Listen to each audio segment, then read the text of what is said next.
Duond Onagi TV adundo jaluo.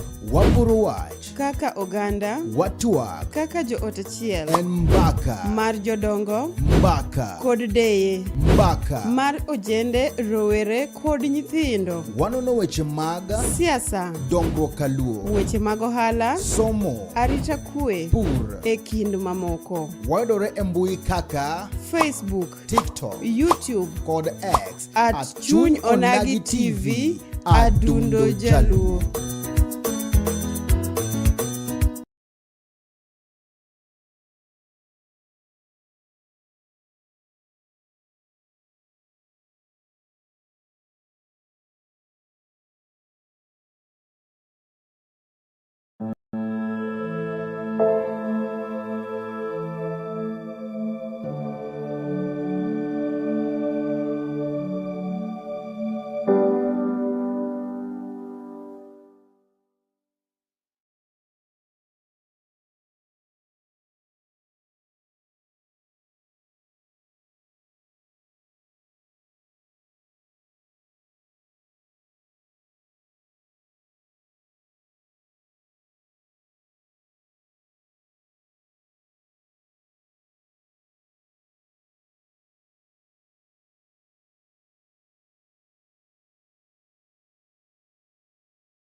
Mana kami keteno jawinjo na kachiel kod janeno arwaki e chenro mar Duond Onagi kama watwak kendo wagoyo weche mag siasa matenore kod weche mag dongruok mag pachoka. Kawuono tarik 28 dwe mar 7 higa 2026 arwaki e chenro kod Linda Ogweno madhi kelonwa wach ewi dongruok mag Linda Mwananchi kachiel kod wechego magikadhe kaka jo Linda Mwananchi movement. Linda Ogweno. Auntie. Machiegni e chenro. Erokamano Jane. Erokamano kabisa. Kaw thuolo ni dakika matin tinyiswa ni to Linda ni en nya kure to ya kanye to somo kanye. Yeah, Jane. Asa fulra mang'eny lakini onge wach. Mokwongo achako gi gono erokamano kaka Duond Onagi TV kuom thuolo momiya odiochieng' ma kawuono mondo bi wago twagni. Adiera un adundo jaluo. Asebedo katimo gima iluongo ni follow Ang'iyo kaka kuwuotho e mtandao kata to utimo tich maber kendo umetimo kamano. Karawe nyinga iluonga ni Linda Ogweno, anyar Kabondo Kasipul, lakini an nyathi migosi. Nonyuola migosi, adongo migosi, asomo migosi, atiyo migosi, kendo e yiero manyocha okadho cha namanyo piny migosi, to jo migosi nonyisa ni sacha pok ochopo. Koro kendo sani achaka chieo migosi, koro kendo achaka manyo piny kendo. Ne mago te an nyathi Kisumu. Kamano nyamigosi, an koro prodendi mana ni nyamigosi. Erokamano. Linda Ogweno, in jalar kom mar woman representative ma Kisumu. Kinyiswa into chalo nade nikech mbele pek. Erokamano. Kapok adonje wach mar laro kom mar women rep ni yie na nikech nomiya ote. Nomiya ote gi Steve Okelo. Madendre ni Wuod Arosi. Wuod Arosi Rusinga Island. Kendo ochung omanyo kom mar Rusinga Award cha. Ta anga weni namba ne mondo en bi iluonge Nyasaye koyie. Obi onyisi ni Rusinga dhi nade. Kuma intie Steve Okelo ang'eni neno mae to donga chopo mos kaka ni kwayo. Erokamano. Koro anachunga manyo kom mar mine milongo ni County Woman Representative e National Assembly. Gino manomiyo mbini obedo sana sana en japiny. Nikech kane mbini nochier sana sana e ng'anyo manobedo mar 2024 manilongo ni Gen Z demonstration. To nayudra kane kiwango mambele sana e wach ng'anyo mondo finance bill no ogo piny. To nodhi na marach kendo nayudo ka choko richo mang'eny. Kana neno kaka jogo manyalo wacho ni gin nyimine ga kata owetega ngimagi ne ging'ielo rengo, ngimagi ne ong'adi. To e yor manyo mondo wach finance bill no mondo go piny. Koro machano wacho ga ni #Occupy Parliament. Naneno ka napuonjra puonj moro kanyo ni parliament ni kaka nwang'anyo cha jogo mantie iye kacha cha ok winji jogo mantie oko ka to waoro gi ni mondo gitim ang'o, gitimno gimilongo ni representation. Tende ni gibiro giwinjo ni japiny wachango to mate gi magidhi wacho iye kata. Ananeno ka koro gino giwach weche wa gin giwacho weche moko kanyo. To ananeno ka wach manwadwa dhi #Occupy Parliament gi yo manwatime cha nomiyo wetewa moko ng'ielo rengo. Koro anto nawacho ni pod en #Occupy Parliament. Koro parliament ni to pod adhiya lakini wang' ni adonjo gi dhot. Okiwito geno. Okawito geno. Mainso ni Malek manichako bedo go chon koso mana saa mar finance bill ni. Lekno dawachi ni finance bill ma koro nojiwe kabisa. Ng'eni nyalo bedo ni ileko gimoro to koro chieng' chopo kuma koro chieng' wacho ni kawuono ma to koro en koro wadhi. To kolure be gi jogo manwa wuotho godo owacho kaka ginena gi wacho ni an gi tekre inyoga kaka dhano wuoyo to giwacho ni Linda dhi wateri mondo idhi iwach weche wa e bunge kacha. Mana kamano Linda, amor kod wach ni no kendo imedo jiwa moloyo. To kwa donje thuon wach makawuono, chenro ni ka wachakoga kod ngero. Idwa doka e class. To ngero makawuono en ni oyieyo mang'eny ok kuny bur. Ere kaka iwinjo tiend ngero ni? Kai Linda Ogweno. Erokamano, aneno kidwa doka class kabisa. Oyieyo mang'eny ok kuny bur. Oyieyo ng'eni ochwere le moro ma osiko chapni achapa, osiko wingni awinga. Koro ka winje kata ka ging'eny kamano to ginyalo bedo ni ging'eny ni gidich gitimo kamoro to gino magitimo magin focus magikawo koke ni koro mae gimotimo. Nyalo bedo ni gionge. Ginyalo bedo ni ng'eny to ging'eny kar rombgi.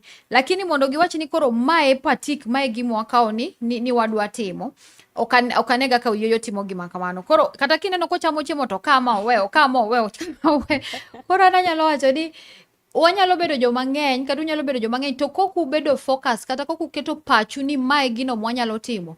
Tu nyalo bedo ni udicha utimo gik mang'eny to kaka odiechieng' orumo to onge gimoro malong'o mutimo. Koro mane madang'achi ni e kunyo burno. Mainso ni itemo jiwa ni riwruok en teko. Riwruok en teko to wariwre ne ang'o. Nyaka wang'e ni ang'o be mwariwre ne. Wanyalo bedo ni wang'eny wariwre to wariwre ni wadwa timo ang'o. Mana gi kanyo Linda Ogweno. Iriwori e movement mar Linda Mwananchi. E chunye. Chunye kama go tulu. Ale Linda Mwananchi down. Linda Ogweno iparo ni paro nade mondo ijoin kweth makwero piny owacho Linda Mwananchi. Erokamano. An anyalo wacho ni Linda Mwananchi noyuda koni. Kaka wacho chien kacha, wach mar ng'anyo mar 2024 naneno ka choko richo mang'eny. Kendo broad based nodwa los bang ok nodwa losi nolosi tok ng'anyo no. To an gino naneno kok ne ber na nikech naneno ka jogo mok no ng'anyo, jogo ma kata nyithigi moko seche moko ok no ng'anyo to ne gionge struggle no. Ema koro nodong' ni winjo maber. Kwa neno kaka koro notim kia broad based kiango. Gik moko be manwa dawne ok te manwa yudo kok luar mar finance bill cha. To gigo manwa ndiko piny nwa dwa neno no corruption, better governance, gigo te gigo knaneno ko bed addressed. Gitemo kelo no gimoro ni kia 10 point agenda kiango ananeno mani mago gik ma miriambo giluoko godo wang'o gitemo wuondwa go. Koro an kanye mana bale oko. Man kaka Linda kanye mana wuoke ga ODM ma dhi awacho ni gola uru kai. Nkech gima na gidonjo me broad based nok na yie godo. Kora dong ni anto koran koni ane one time. Kora ane one time ndalono Linda Mwananchi poko chako. Nen one time. Nen mana one time anacho ni wood WSR wodonjelode. Adagi gikam timbege gik motimo. Koro Linda Mwananchi ka koro duogo balo kwa chien to an gi yuda. Mana acho ni bas. Duond mana onge godo cha ema koro gimia. Omera mache makoro gimia koro sani achwake ko kendo gino mitna kabisa. To gi balo nango gin be ne gi balo mana kalure gi msimamo man be nan godo kalure gi weche mai kaka ne sirikal di weche mag broad based gin be ne gi tamre ni a piny di kamarach kwa ng'io kata 10 point agenda mane oketno kichako ng'io gi achiel kachiel no achiel kuom gima nawacho extrajudicial killings onge kwa ng'iyo kata kawuono podwa ni neno ka jowuotwa moko pod olal nyaka kawuono kata ng'anyo manyocho timre chan tie joma pok oyud nyaka sani jikia kata ni gin kanye kwa wacho ni police brutality podwa winjo sani waneno kaka case mar wuodwa mar Albert Ojwang kendo ineno gima notimre kanyo kaka gima lich kabisa ayanga yo maber but okonyiso ni pod gini ok dhi mbele pod nitie joma tho e police cells kata e yoma onge ng'ama nyalo mi duoko ni penjo ni gini e gima notimre kwa ng'iyo corruption sani ka koro chalo ni jogi dwa muko sirikal gi kuo omena en kuo mayanga kwa chiew gokinyi iluongo nango newspaper mbelene headlines tinde mana okwal pesa makama ma tinde chon wawinjo millions winjo kibuok tinde billions bokiwinj kata ni buok kwelo bedo order of the day kwa ng'iyo kata economic condition piny tek mondo ng'ato dhi chiro mondo yud pesa mondo monyalo konyre godo koro gikate koro jokano balo oko nikech gino manente ok giyie gi wach moro ni koro ni gidwa tiyo gi Ruto ni gidwa bedo ni gin be gitimango giwacho weche mag tutam koro ne gibalo oko koro ka gibalo oko to giloso Linda Mwananchi nente gimoro ni Linda ground to gin be giloso ni Linda Mwananchi tende nango Linda Mwananchi ni kulinda Kenya tende ni gibiro giwinjo japiny ni japiny wachango ywak ma japiny enango koro ywak ma japiny ni ema gigoed to giwacho ni japiny ni gi ywak e yo makama Linda iwacho ni government ikwalo ahinya e sekta mane ma in go pier miseneno kokwal in Kenya wane gini kwalo pile onge sekta man kaka Linda neno kokwal nikech kwa chio pile to ntie scandal ka to gino malit kabisa eni pokwa neno ka cases gi iluwo ndalo moko winjo nyaka ni ghost school bise winjo ni school and ghost students to nyaka sani poka winje kata ni investigation moro ntie madhi mbele to jomoko semaki ma jomoko twe nikech kaka negi kwele korka ghost school kibiro kata weche mag thieth iwinjo weche sha billions to yunjo ni osiptende moko no chul e yo moko kare magi mana reports mag sirikal kendo king'yo auditor general golo gigi mang'eny kichaki biro kata e senate kai senate be osetemo timo tije maseche moko gigolo nyaka documents magi wach ginyis EACC ni mae wa recommend for either further investigation kata wa recommend for arrest nkech EACC ema katibo miyo teko makoro nyalo investigate go ng'ato magi mark go ng'ato tiyudo ni files gi choka buru gin mana kanyo obed energy sector obed ango pile kwa chieo ne gino mawendo koro an kwelo no aneno ka entie kuonde te to onge kaka wanyalo sudo ka kwelo bedo mang'eny kaza country be an kaneno taneno ni mano egimo maduong' mamiyo wathirno egimo miyo waonge kata tije ne rowere nikech pesa ma inyalo tigo kata yaune gi kambi moro kanyo lale ofukeji. Sani anaparo mana ni jogo manigi pesa gin gi josiasa, lakini ok josiasa te. Wan josiasa maluwo bang'e wan wagolo ne pesa. Lakini moko mantie yo ka sirikal kocha gine ma gichal jo mantie man gi pesa kende nikech japiny to sani onge gimiluongo ni money circulation onge sani kabisa. Linda, lemo mane ma in godo ei kweth mar Linda Mwananchi? Lemo mane ma in go motegno ei kweth mar Linda Mwananchi kanyo? Kama mako gisani wachaka wach Linda Mwananchi ni kaka nochakre to kata kaka umedo dhi en yudo ni jogo mo volunteer, jogo magini omako gi chunygi, jogo mowuok mosehangre ni wanto gini wahero to koro wadwa ni mondo watim ang'o wagere mondo bi obed gimoro.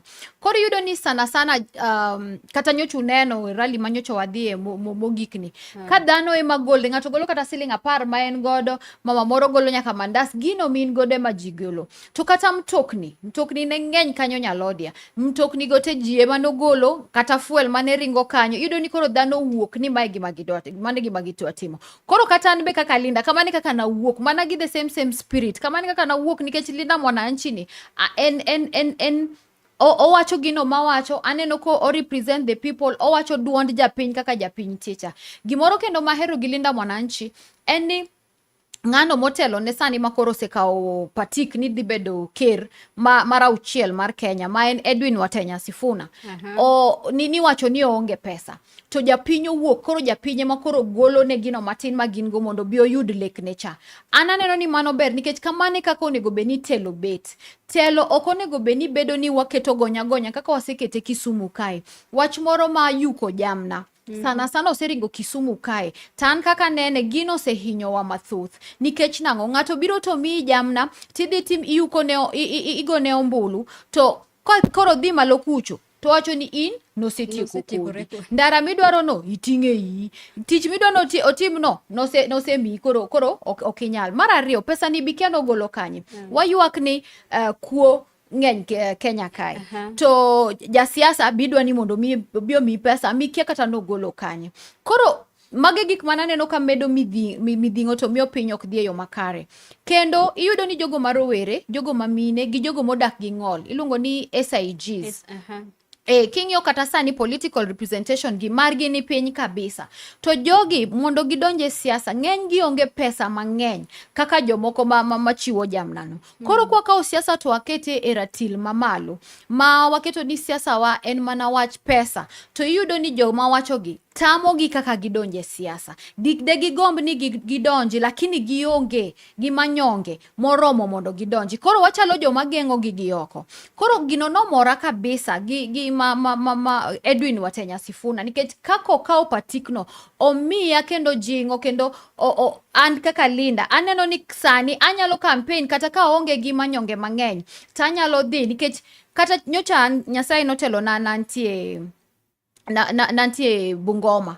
To ka tieko wuoyo to ng'ato biro nyisa ni Tom Hesh iwe wanadi dongike kaka jopiny penjowaga jatelo iwe anadi an mana ng'at achiel kende. Tanyise mani gir Sifuna ni wate wagolore to wacho ni mano to ayie. Koro nyiso ni sani kata ka biro wuoyo kodi tanyalo nyisi ni aginiwa wayangore wawuoke an be aonge go lakini gini awuoka mano. Koro aneno kodhi miyo jogo marowere bo biro e siasa mang'eny, jogo mamine dhi donjo kata jogo modak gi ng'ol. Aneno ka gidhi donjo e siasa so sama 2027 wadhi bedo gi mang'eny kodgi kodonjo. Mikai Linda Ogweno walo Edwin Sifuna mondo oting dai maru kendo ker mar piny 2027. Igruok mane musebedo godo ewi wachni? Gini dhi maber, gini mit mokwongo chuth.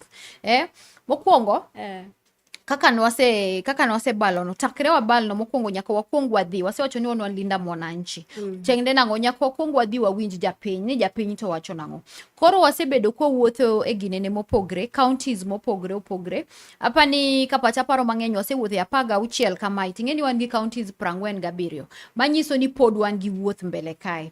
Koro wadwa ni wawuothe kuonde gi te wawinje ni jopiny gi to giwachamo nikech pach jo Kisumo nyalo bedo mopogre gi pach jo Northeastern.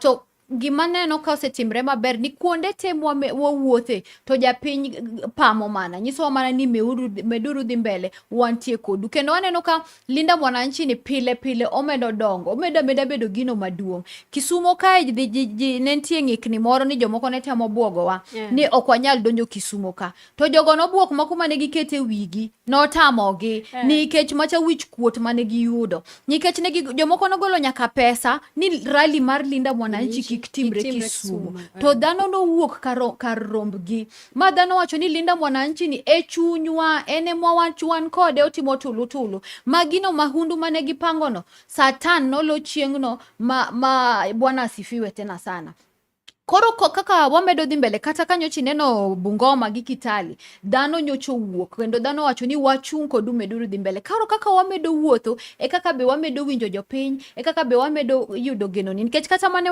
gikwong gibalo ne ndalo no ne pok wacho kata ni Edwin dhi chung' ne president to japiny kaka nyisi ni wawinjo japiny emo wacho ni wateri Sifuna kaw dhi kom mar president ni wateri nyaka sani koro no se mowacho ni koro wadhi koro penjo wa mana ni to ka ngalokre to ka boyudo kulal to wacho ni wan wacho ni dio ma kata Babu Owino king'iyo kom momanyo mar governor cha dhano be manyise ni Babu dhine kom ni nikech wateri wachung' kodi wan kodi koro ka wang'iyo japiny ema wuoyo piny ema dhiro ng'ato moken kaka osebedo ga ing'eni kwa ng'iyo kaka siasa osebedo ni jatelo ema obiro nyisi ni Jane aneno kama Jane adwa timo ni gima kama en kama ok onego ben kama onego ben ni Jane nikech ine ming'e sida mahinyi moingo kaka an jatelo ineno koro onego ben ni binyisa ni Linda adwa ni mondo idhi e od bura to kidhi od bura magi gik ma adwa ni mondo itimango mahinya kaka an kaka Jane maponi ni loso to nyalo bedo mang'eny ok onego be ni manifesto akwom jatelo onego be ni manifesto akwom japiny nikech japiny emong'eyo kuma gino hinye gi kama doher mondo losi koro kwase winjo japiny to koro wadhi bet piny twaloso manifesto bedo gino maber to koro wa present koro manifesto wa koro Mikael Linda iwacho ni winjo pach jopiny to ahinya e Kaluo kae usewinjo ji adi masiro e Kaluo wa kae ji adi musebedo godo masiro mung'e maber ni jogi to jowa unadu pek nade Kaluo ka kichak koda nikech Kaluo ka ta na chunge Linda Mwananchi ta sire to gino mang'eyo ni okan kenda anyisi nyaka king'iyo rally manotimre ma Kisumo makane jo Kisumo te onge joma nwagolo kamoro kabiro ka makane joka to nineno giwangi kata sani wadwa dhi Homa Bay wadwa nitie mila moro mwaseneno katimre Homa Bay ka jachiend Homa Bay moro nitie ka wadwa dhi riembo mwakwed kabisa approve ni Homa Bay kanyo be mano karwa gi supporters wa kendo gin be gin kar rombgi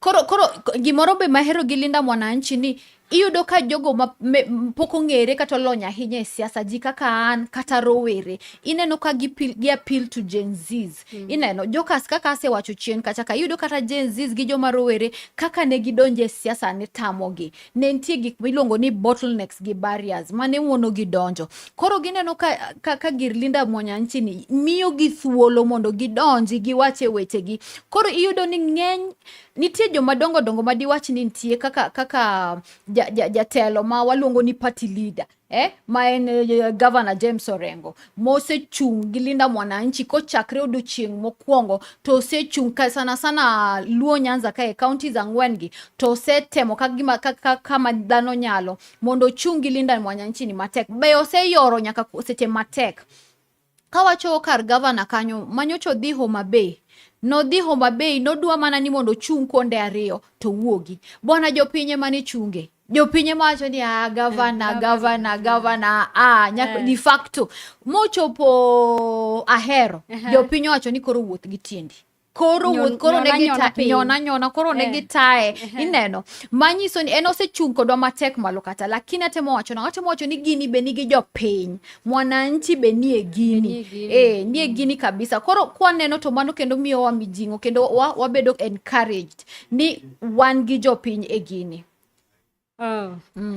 Linda ingeni kata kaka iwacho na kar movement kudhi ga timo political rally uyudo ga pek sana uyudo ga pek kaluwore kaka timore to gini ere kaka unene sana kar ka guns ka erokamano asewacho ni satan moro nwa riembo to pod wadwa riembo gi te moko pod ni Homa Bay kata kaki wacho no achiel kuom challenges mosebedo kwa neno en wach mar gunism ni. Tingeni gunism ni en diriyo. Seche moko ngato oro ni guns mondo obuogi, mondo iluor, mondo gimidwa timono iwe. Koi kata ka ning'iyo rallies mano kuongo gichako gi tear gas, gichako godo mana ni mondo kik gidhi mbele gi Linda Mwananchi no. Tineno kano chopo kwa ka koro tear gas kikibayo to koro tunanyonga kama angowa. Nyathi kanisa kikatiek statement no pastor dipoko oneno gimatemo wacho ni ochopo kuma koro tear gas ok buogwa chakre chieng'no biseneno ka gibayo tear gas kendo pok gibayo kwadoge koro e wach gunism ni kendo and the same thing mana mondo o discourage no kinyal donjo to kwang'iyo rally manotimre ariyo manotimre Kitale, manotimre Trans Nzoia, manotimre Bungoma, gimanyocho timre Taita Taveta. Rallies gonyocha onge guns. Tiende nango. Tiende ni wanyalo bedo gi rallies wa ma ok wabedo attack gikwe nyalore it is very very possible. Koro mano gima rallies mogik ni nyocho setangonwa. Makoro wakao patik ni kamane kaka odhi bedo kadhi mbele. Wasenyaka bedo gi moko kuomwa ma osewito ngimagi kan wang'iyo gima notimre Keumbu kachacha. To gigi be kwang'iyo to neno lwet sirikal kane iye kanyo. Nikech kata king'iyo mar Keumbu no kitemo winjo kut mag ng'ama nokelo guns jogi ne jo mrengo mane kamano kata wan wadak Kisumo ka ineno ka lwet sirikal nie iye. Gimoro kimiyo her wacho ni wach sirikal nikech sirikal wacho ni ong'ewa kwate. Jen sirikal wacho ni kata in kumi bete ni ong'eyi nyaka gi nyingi. To kwang'iyo kaka negi chungo maandamano kata negi gombo chungo maandamano sana mar rapar mar Gen Z. Ni neno kaka police no wuok mogolo koke motiyo matek mondo dhano kik donji. To police no dwa nyisowa ni gunto gi kianinga. Ni rally mobedo organize gi kianga madwa biro ketho. Kanya neno ka police bok nyiswa ok ginyiswa adier nikech adiera mar wach kumantie to ging'eyo kata kwang'iyo wach Ol Kalou nikech macha tok ne wach Linda Mwananchi lakini kwang'iyo Ol Kalou kaka jomoko no wuok CS ma interior nyiso wani okia ni mago jomane yani nitie faction moro e police force ka ma en kaka CS okia ni gin jomage to jogo pok wang'enya kaka wuono ananeno ni owuondowa lot sirikal nitiere wach mar gunism kimiwa ranyisi mondo wane ni mondo wabedi kaka wan kaka jopiny wane ni adier sirikal ema mono utimo gige kaka udwaro kendo kaka uchano.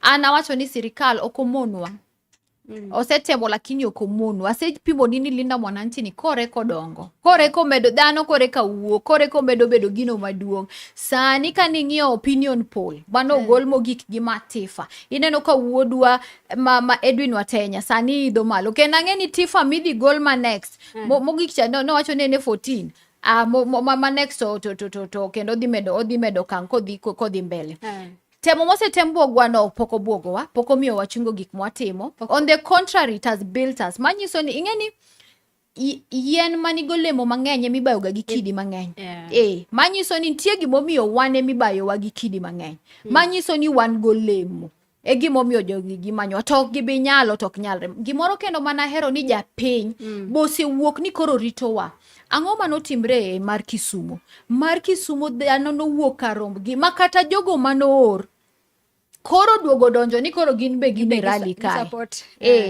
to piny kaka ntiega yudo ga ni at any given time in society good outweighs the evil iyudo ni jogo mabeyo ng'eny moingo jogo mawahundu koro jopiny kosebedo no wuok mang'eny ni koro gidonjo koro gibet kuoma mano osebedo kamiyo encourage wa to osebedo ka koro wadhi mbele koro I believe ni kata Homa Bay kama wadhi eno bona dhano dhi wuok ma satende moko matindo mwaneno ka dhi lal choth ma Homa Bay donga be wanyalo kata keto headquarter mar campaign Homa Bay kanyo ma koro wanyalo ya office mondo wahakikisha ni Edwin Watenya obedo the 6th tingeni sida mosebedo e telo mar Luo ni dwa penja gindi be chien kachacha.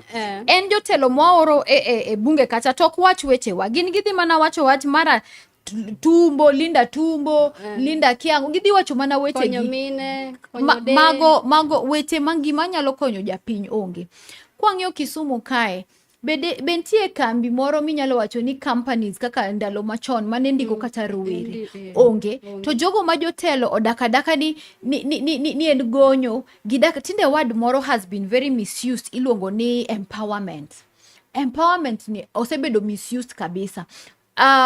To kwang'yo kata pesa mosebiro Kisumo kae e sirikal ni chakre gi timo gik ma empowerment no onego beni wan Singapore miwacho cha onego beni wasechopo nikech pesa osepuki. To sani ka dhano dhier moingo kaka dhano osebede ga modhier manyisi nago gima gitimo no baoko mano ke empowerment monego beni nitie. Manyiso ni Linda kata mana Nyota Fund manyicha sirikal mamalo golo ne ojende ni oken dongruok. Nyota nyaka wang'e ni mokwongo ne en gima funded by World Bank. Ok ne funded in countries mopogore. To Nyota no en grants monego beni ichulo sache mar chule no bobiro kochopo. Make gi kanyo janeno kachiel kod jawinjona wadhi modho pi mana matin to waduogo e mbaka. Yes, gike gisudi.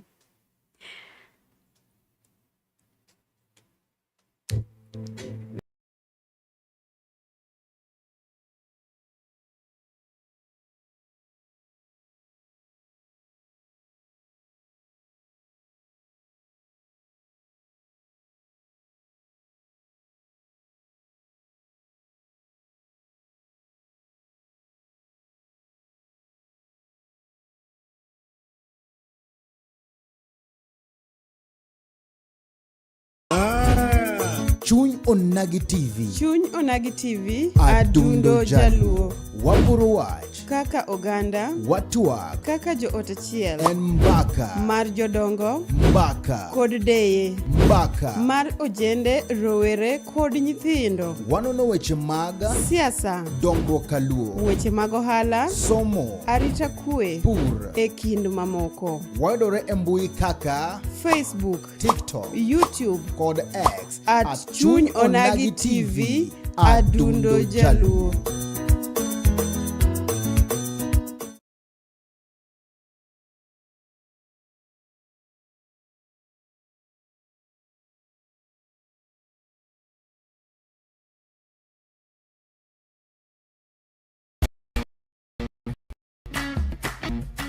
Looking for furniture that speaks comfort, style, and strength? Welcome to Kolweny Furniture's Kisumu, where quality meets affordability. From elegant sofas to strong beds, stylish tables to modern cabinets, we've got the best furniture to turn your house into a home. Enjoy great prices, long-lasting durability, and reliable delivery services right to your doorstep. Why settle for less when you can have the best? Visit Kolweny Furniture's Kisumu today. Call us now on 0716-520-294. Kolweny Furniture's Kisumu. Built to last, price to please.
Mana kamano nyakwara Mogiajwang' waduogo e tielono mar ariyo ka an Jen Okeyo ema pod ataye chenro makawuono ni twak dhi mbele. Erokamano Jen. Mikai Linda Ogweno. Erokamano. In jachung' kendo jalar kom mar Women Rep 2027. Kaki wacheno.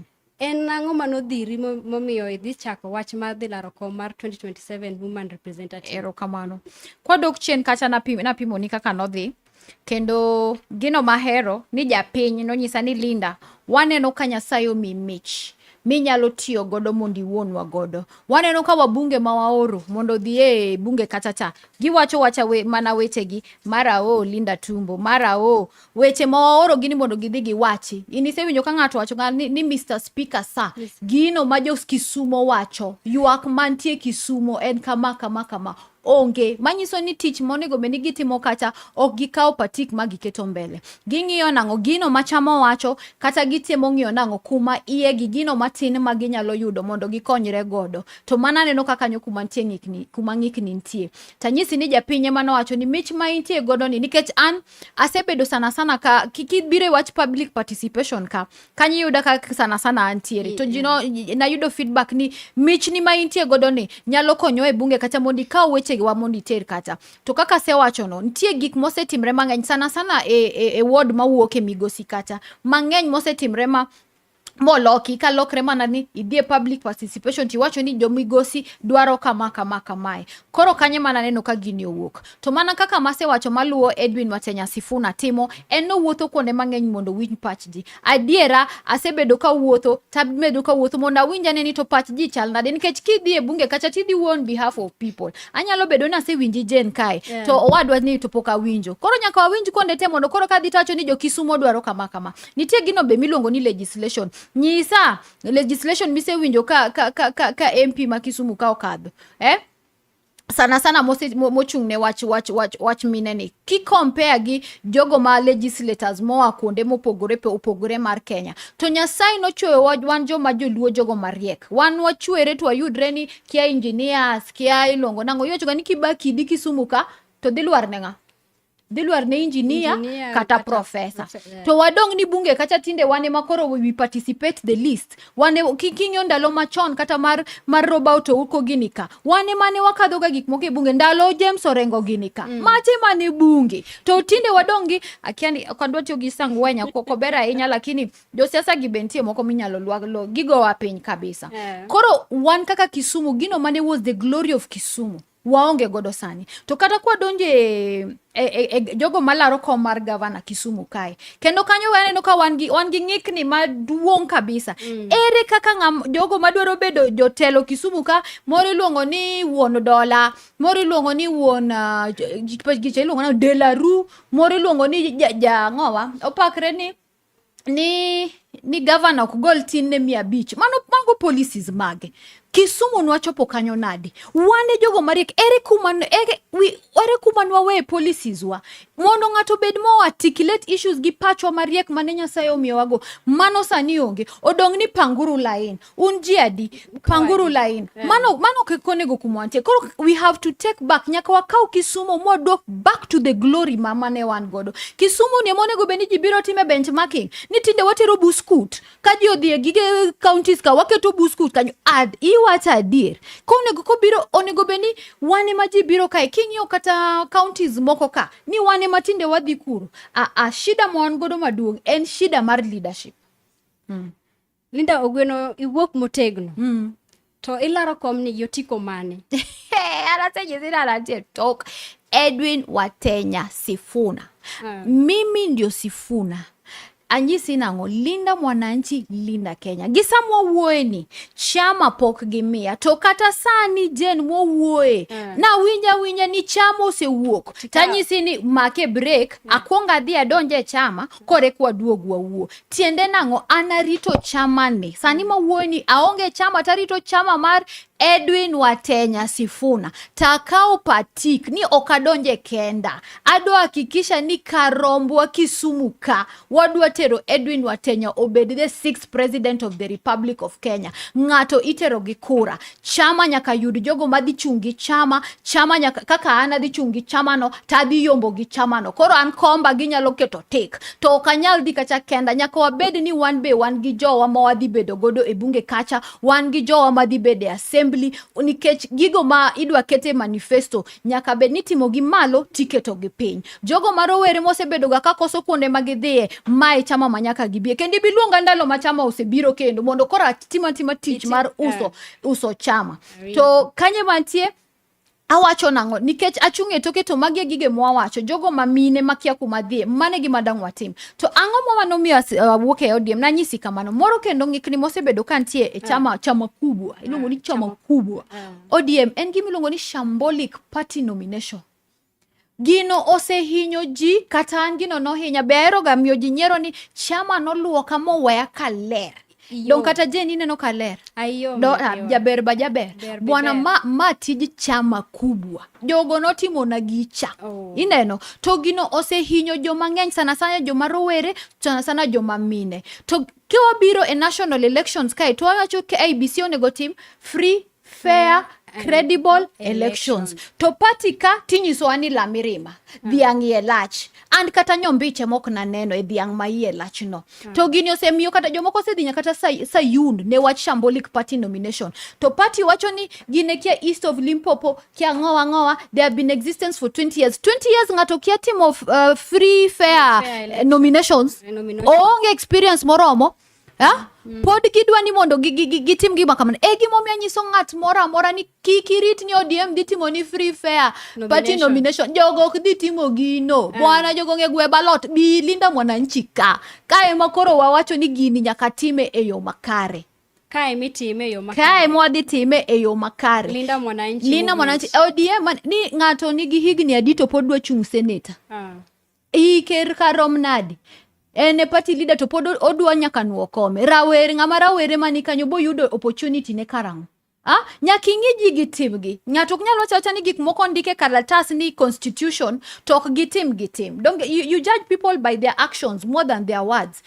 Ng'ano mochung ne youth leader e chama kubwa en kata youth be gi articulate issues mag youth. Koran gi matemo atano kadwa ka time mang'eny mar wacho weche chama kubwa anadwa wacho weche Linda Mwananchi ta wacho ni bikoni magino idhi tim ODM to ng'at ma pod dwa rito ni dwa chungi ODM to ODM to oseto yike mapoko yike lakini oseto bi Linda Mwananchi wane makoro wachiew kendo rembo ringo kenden fresh. Linda gi party mar movement mar Linda Mwananchi ni ida wuok motegno mondo ibed women representative ma Kisumu. En lek mane ma in go ahinya ne jo Kisumu ahinya to yudhe kata rowere ma Kisumu kachiel kod mine.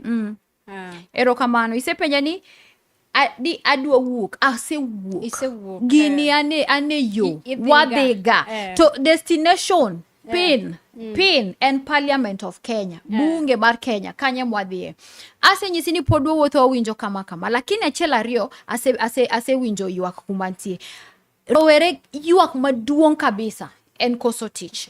To kumwachope ni rowere maonge tich ng'eny makata sirikal nyalo koso kata wuodwa mawatenya ni nyalo koso ndiko gite ineno tende nango nyaka bed ni rowere koro nyalo ndikri tich.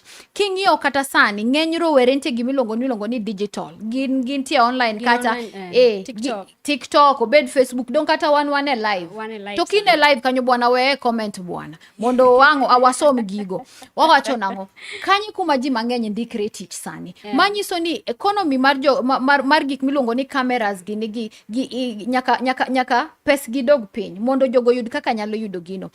Lakini kokinyal nyiewe to inyalo bede dhi kamoro titimango itiyo gi mantie kanyo to kata ka en 1 hour atemo wacho nango kantie gimoro kata hub ineno kaka Kisumo kae wantie gi social kachacha ka social kachacha nyalo bedo kata gi equipment ni to in Jane kaka ki book time ni en saa achiel okinyi tidhi saa achiel titimo gigo ka saa ariyo chopo tiwuok tikao clip ni no tidhi ti market go iyudo ka kindikri tich to ng'at moro kendo donjo kamano mano nyalo ndiko ji mang'eny to mano mana kamoro achiel to wan gi 35 words Kisumo ka to ok dwa time gima kamano ne 35 words we also have to be alive to the fact that ni single parents tinde ng'eny but sana single mothers young single mothers ng'eny sana Kisumo kae to ng'ato nyakang ne we nyathi kamoro mondo odhi oyude kaka okonyre okato manyo gire moro matin mondo oduogi nyithindo gi inyalo we kanye ng'ama nyalo rito gi en ng'ae so we are talking about centers or day care centers kwa wato kata community ase wacho hub but also kama ng'ato nyalo dhi kata ka ionge you don't have access to your own internet but you can access it there mondo kata kidwa apply kata tich kata idwa puonjri giri moro tinyalo puonjri Kisumo kae onge GBV center onge it is not functional osegere but it is not functional to how many years took devolution an ng'ama miyo Kisumo sani kogoya to onge kumadang adhi resra mar sirikal it is a very big letdown mano gimano nego beni en agenda mokwongo nikech mano gino mahinyo jogo mamine nyiri ma teenage mothers gintie to nyaka wang'e ni teenage mothers gi ere kaka wanyalo timo mondo gitimango mondo gidoge sikul wabie jela wakae Nyasaye nyocho gwedha gi opportunity madhi alimo jojela bedding nitie mine mantie gi nyithindo jela donge nitie bedding ni gionge net ma mosquito onge koro anyi kaka nyisi ni kaki medo wuotho ni anyalo wacha achiel ariyo maseromogo but kaki medo wuotho kaki medo timango it kaka be japiny be medo nyisi timedo neno to japiny nyisi ni gima kama nyalo konyowa bedinge ni jojelo ko yiene gi go kura kok mar president kende mane gima seria ma Kenya sani wacho to giwacho ni one president no pok wadene wanene ga mane TV to in Linda inwasende nikichopoka manyiso ni onego be ni IBC yaonwa mondo wagone kura jogo be mwaneno jotelo moda kodwa pile kama kelonwa mogo gi sukari mondo wabed ni wanyalo timango gin wanyalo gone nikech president no wakia manyiso nango pod ntie wuoth ntie kuonde monego be ni timango iloso. Linda kaki wacho ni yudhe onge tich mine be onge kuonde resruok nitie ranyisi mora kata ng'ata misetere skul obed nyako mapod tin obed youth mapod tin misetimo ne gimoro kata plan moro min gone yudhe gi mondo giyud tich mag through in erokamano Nyasaye ok tuoni ga hach mionge godo kata matin to gima hero gi Nyasaye ni otioga gi matin ma in godo no tikonyo godo jomoko higani hapa ni asetero kok tin to nyithinda deke sikul to nyithindo ok danga nyisi ni je nagolo pesa na moro maduong' e ofuka ka tero gido natimo nang'ana dhi akwecho mana achiel kuom gino ma Nyasaye osemiya mich ni ero miya 10 miya 20 miya ngene to dhano golo to keto kamoro achiel to ng'ato yudo kaka konyore ng'ato yudo kaka di school higani hapa ni Nyasaye be nokonya ma lead tuko kadi cha nen mana mondo jodi otimango jodi ka ombulu to jondikre kata naneno ka ranyisi ne nyiso jogo marowere ni wanyalo telo ni elwetwa power belongs to the people kaka katiba wacho kendo naneno ka rowere biro kamoro achiel motimango moka okura koro ngang' moantie sani en gimilongo ni civic education nikech ng'ato iwacho ni teach a man how to fish donge to obonge kako fish by themselves koro wante gimilongo ni civic education gi ng'ano madoher timango ng'ama diher siasa an gi platform na moro milongo ni Linda Ogweno show kacha apuonjo ji siasa tiende nango Jen ini nyalo gombo donje siasa tikia kata ndi chak nango kwanza ini chalo ng'ama kodhi rally to jogi nyalo kata lal ku koro nyaka bi akuodni nikech an anyalo bedo na sekuongo ni matin abi akuodni kaka nyaminwa titimo nango watim kama to ngeni gichakete mbui ng'ata madwa nene to yudo puonjno to yudo kako konyre nikech ok jite mabo yudo opportunity kaka migepe gi luongo ga ji to timone gi training yudo ni migepe sana wero kawo joma mine koro yudo ka rowere seche moko iwe oko lakini bok ginyal kata chopo ne gijite kata ka gikaw joma mine tok ginyal chopo ne jite to mbui kata ka kete to inyalo nene to dhi okonyi taseneno nikech anatiyo mana tiyo gi mich na Nyasaye omiya aseneno ka gino kata okan kenda moyaw na dot oseyaw ne joma ng'eny jomoko bocho ni yawa Linda itimo na gimiluongo ni encouragement na donje siasa ni to na kaka nang'iye naneno ka en gima pek en gima duong koro kaka na donje ne pod otama matin lakini kaka se winji kaka isetimo na mijingo gi encouragement to koro adhi donje nikech ananyisi ni donjie ti donj gi in ma in godo no tanyisi strategies kaka inyalo timo kama mondo idonje mayot maonge kod ng'ikruok moro amora. Linda, politics gi joma mine ok yot adiere ok yot gin midhiero mage mokadhe ahinya kaka joma mine? Apani midhiero go to ng'eny lakini nikech wawacha achiel ariyo mokwongo there's lack of political goodwill. Gimiluongo ni 2/3 ni dware dekoro waseyude makata en juma mokadho koso juma moro cha the court had to decide that the current cabinet is unconstitutional. To ng'at ma inyiso ni cabinet ne is unconstitutional nowacho ni odhi miyo women 50% of the cabinet e manifesto ne manyiso ni onge political goodwill. Ndalo moko neno ka Cecil Mbadiri openjo ni to what 2/3 ni to nyise ni mano ok penj ka onge ka mano ok penj ka so there's just no political goodwill. Koro adwa jiwo jogo mamine ni gini ok dhi miwa gini nyaka wakaw ni wawacho ni gini ni katiba ni wang' nyaka wagola kokwa mondo wadhi wakaw gimoro kendo mathago en gimiluongo ni conflicting roles. Yudo ni ng'ama miyo nyaka iluok san nyaka ing'e nyathi nyaka itim ang'o kigo thagwan nikech it is our innate nature. Nyasaye nochwewa we just like taking care of the house and what not. Koro yudo ni seche miluoko sende to wuon paru to somo gazet kata neno news koro gimiwacho news cha ene kia to udwa compete kode e siasa kae mana achiel kuom gino ma koro ng'ama mine ineno ka mi shida ta mi solution ng'ama mine nyaka ing'e kaka you must work twice nyaki many time idhi watch godo news no kata ibo neno news no king'ado kitungu nyaki ing'e ka nyithindi bodong nyaki ing'e kaka ibo balance gino nikech already in disadvantage e yo makamano. Gimoro kendo matimre sana e siasa madhi biro 2027 en insecurity. Isegeto watch gunism but generally insecurity mine okoero kuma koko nitie waluor kendo Nyasaye ok nochwewa gi physique mar dhaw.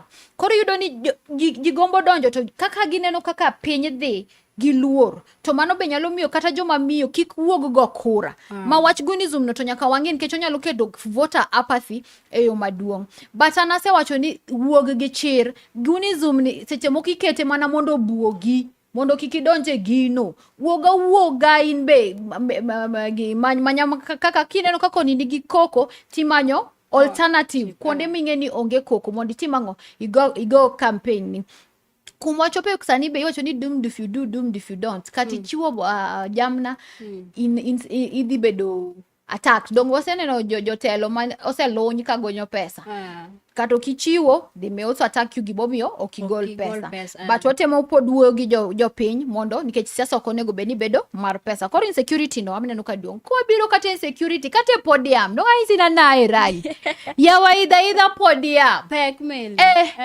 omera mondi chope wie kanyo alafu ntie lweny mar microphone mondi maka microphone wacho ni an Linda Ogweno achung women rep Kisumu County okay lweny lakini gino mahero ni wacho gadi the more you do something the more experience ibedo. Koro nyaki bedo njeng paka town mondi ge kaka idwa yudo microphone nikech onge kaka jogi bo weni microphone koro in be nyaki manya kaka iriri kanyo nikech wan be wadwaro kombe to wangi kaka se wacho gidhe miwa wadhi kaw manyiso ni en lweny mana ne joma mine nikech chuo taneno kaniga mane podium kacha kendo chung ng'ane achung gima kama ing'eni chuo ochwe gi mopogore koro ing'eni wan kaka wachalo ni koro in be nyaki manya kaka irikni kanyo mondo mi microphone wach mtoka anakia gimomiyo mtok siasa iriembo ka mtok mera akeni wadhi polo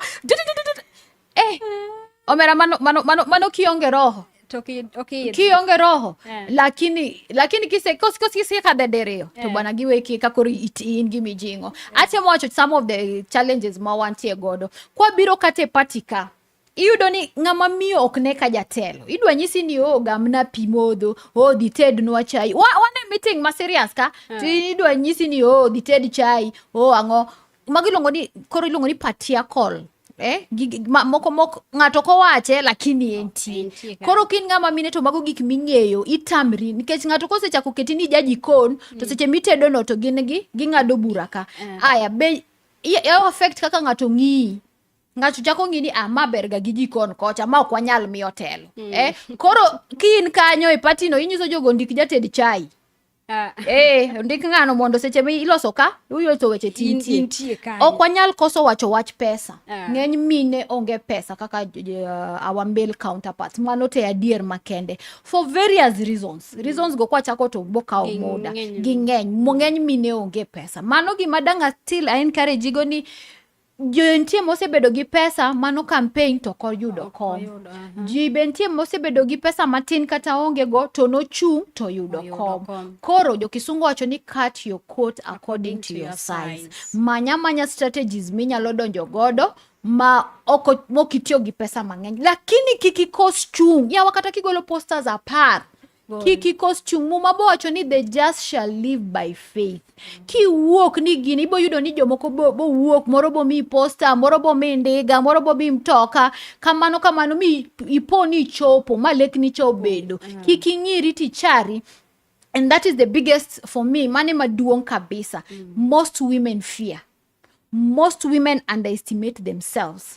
Ng'eny mon waluor wadani wadogo chete an kanyo kanyal.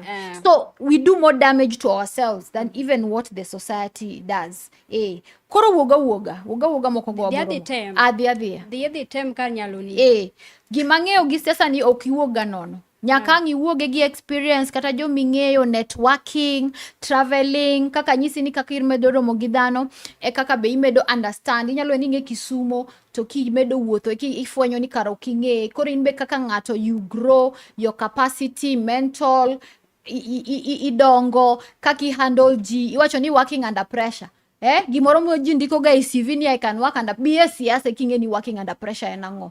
Koro it builds you as a person. Ma omiyo igini interact be gi jotelo gi ipuonjri and it really oyawo dhoudi mang'eny.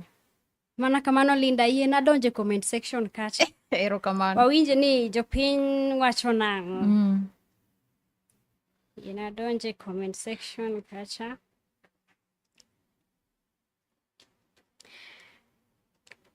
Nyadendi Morino Ure wacho ni mbi mar Linda Mwananchi bende liet kaka ne choncha. Mano penjo. Ni mbi mar Linda Mwananchi bende liet kaka ne choncha. Sani bende waseneno kachal kagima Sifuna ema thum wero kipimo kod Babu Oweno. What can you say about that? Erokamano iminyalo somo gi mang'eny alafu aginene akaw gi mang'eny. Ian Obala wacho ni aneno malere chenro nyako no wuoyo motegno kabisa. Erokamano. Joy Owuor wacho ni antiere iye. Erokamano. Adwa chako gigone Ian Obala gi Joey erokamano kuom neno twak makawuono to gi comments magichiwo ma positive no. Kendo umeda neno Chunyo Nagi TV to urwak jomoko be mondo ne penjo mopenja kaka mbi mar kaka Linda Mwananchi dhi. Linda Mwananchi nochako gi balo kaka nawacho ni jogo no balo. Tok na neno kane en PM kinda Babu gi Sifuna. Gino ma Babu be manyo osebedo ma clear sani. Babu manyo governor ma Nairobi. To kaka nawacho chien kacha mane gibalo ok ne gibalo ni Edwin dwa chung nango odwa chung Ker. Koro gini owuok kuom ji kaka dhano medo kaka dhano nyiso Sifuna mana kaka na nyisi ni an bejo Kisumo no nyisa ni Linda wanene dhi wateri ok ni the time di wateri di kaugini mai kaka wanbe wanyiso Sifuna ni di wateri di kaugini. Koro oken PM kindi ji ariyo gi jogi dhi e kombe mopogore kendo Babu kwande no kom mar governor Nairobi kachata kom no romo kode kendo wasire kendo wapuodhe kabisa ni ene modhi bedo the next governor mar Nairobi County 2027 to e kom mamalo mar Ker to en Edwin Watenya Sifuna to wacho ni wach Linda Mwananchi Mwananchi dok chien. Anaparo ni kanyo to oriambo kabisa. Wach mar Linda Mwananchi ni kore komedre. Ni wacho ni nini moto ya makaratasi. Bwana gini koro lokra loka yen. En match makoro ichwako gi yen. Mar mafuta. Kabisa. Omoke. Okay, Linda, kwatieko chenro, to kapok kwatieko, en wach mane mogik minyalo miyo jopiny, ahinya joma gombo chung' e laro kom, kata wach mogik minyalo wacho ewi Linda Mwananchi movement. Erokamano. And daher siro kumata chako wacho mar Linda Mwananchi is growing. Weekend mano kadhoni aneno ka japiny ogolo 1.6 million. Mane gimiyo Edwin Sifuna mondo timgango otim campaign. Manyiso ni japiny ene chuny japiny kendo mae kaka dwa medo dhi mbele kendo dwa bedo mang'eny. Ne rowere madiher chung' gi jogo mamine gi jogo modak gi ng'ol. Apani 2027 ni dhi bede chance maber mar chung'. Kendo arwako uni bie uru e Linda Mwananchi ni. Gini ber wadonje uru. Tiende nang'o wadhi bedo ni wane makoro wadhi loso chama mwadwaro. Wadhi bedo ni waketo kendo sheria mwadwaro. Tana neno ni telo mar Edwin Sifuna ni gimomiyo ber na kabisa. Ni ogolo gino miduogo ni yogo. Gino migoluongo ni jam na ogolo kendo nego. Tiende ni sani kate ionge godo. Inyalo dhi nyiso japiny ni anto daher chung' kaka jatelo e yo makamae kata ofuki chalo kapuoyo. Koro wuogo ko mondo idhi many kom. Daher wuoyo ne ma en MP manyatike. Mano dio wacho weche ma temo wacho ni ng'ano ma governor Orengo kik tem mondo nyon Homa Bay.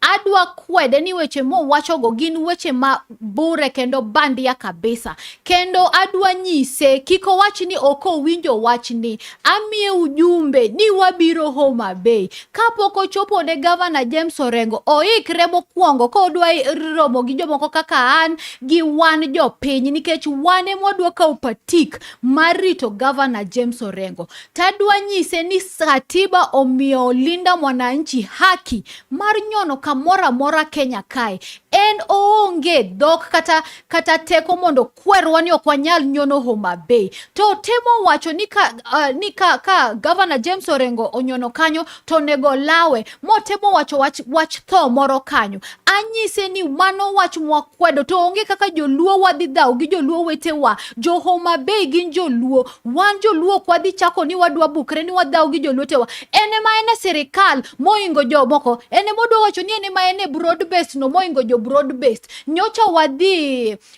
Kabandu kae. Onge kata kidi achiel mano banwa. Abandu ka chantie gi Wetangula gin gi Mudavadi ginango dongo jogo ni broad based. MP manyatike mado wacho ni ene ja broad based moingo jo moko go. Ene makoro ene gi right kabisa. Wach neno be kiko tem wacho kendo to wabiro Homa Bay.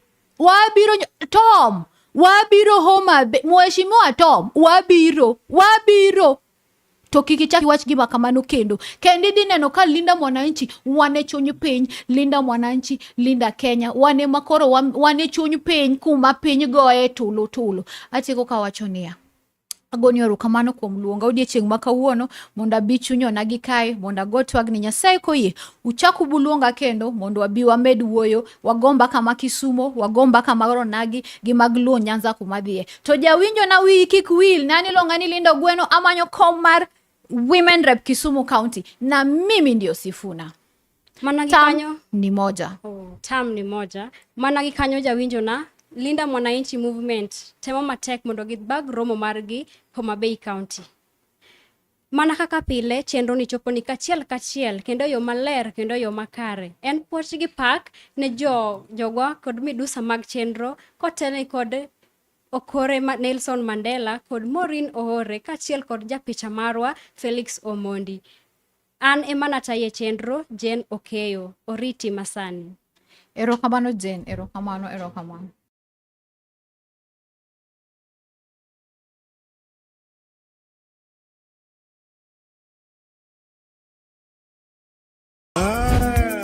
Chuny Onagi TV. Chuny Onagi TV, Adundo Jaluo.